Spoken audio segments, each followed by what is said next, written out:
सतनामी टूरा हरौ रानी, सतनामी टूरा हरौ रानी, अरे कर ले मुरसन प्यार ला। शादी रचाले रानी वो भूला जाबे घर बारला, शादी रचाले रानी वो भूला जाबे घर बारला। सतनामी टूरा हरौ रानी, सतनामी टूरा हरौ रानी, अरे कर ले मुरसन प्यार ला।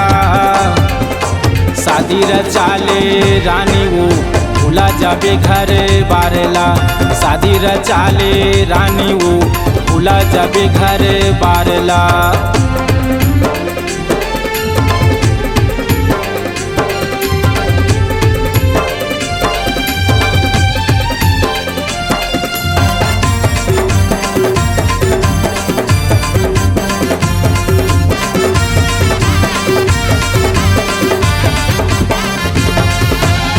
सतनामी टूरा हौ रानी, कर ले मुरसन प्यार ला। जिंदगी भर तोला छोड़ो नहीं वो, भले जाहि मोरे जाने हा।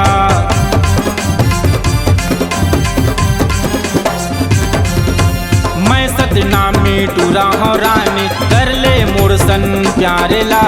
जिंदगी भर तोला छोड़ो नहीं वो, भले जाहि मोरे जाने हा।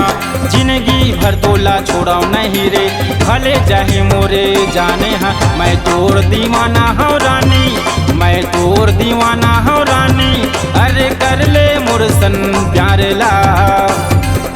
शादी रचाले रानी वो भूला जाबे घर बारला, शादी रचाले रानी वो भूला जाबे घर बारला।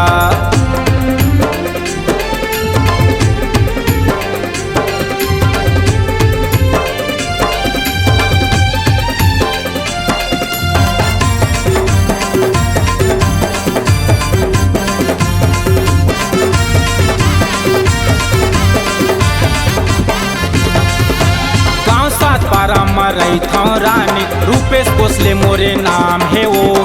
दाई दादा के मैं हाँ दुलरवा, गाना गवाई मोरे काम है वो।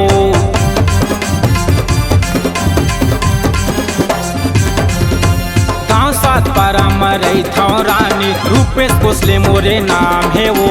दाई दादा के मैं हाँ दुलरवा, गाना गवाई मोरे काम है वो।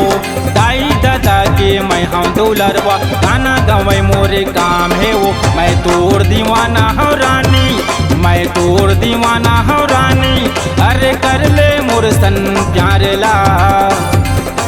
शादी रचाले रानी वो भूला जाबे घर बारला, शादी रचाले रानी वो भूला जाबे घर बारला। सतनामी टूरा हरौ रानी, सतनामी टूरा हरौ रानी, अरे कर ले मुरसन प्यार ला। शादी रचाले रानी वो भूला जाबे घर बारला, शादी रचाले रानी वो भूला जाबे घर बारला, शादी रचाले रानी वो भूला जाबे घर बारला, शादी रचाले रानी वो भूला जाबे घर बारला।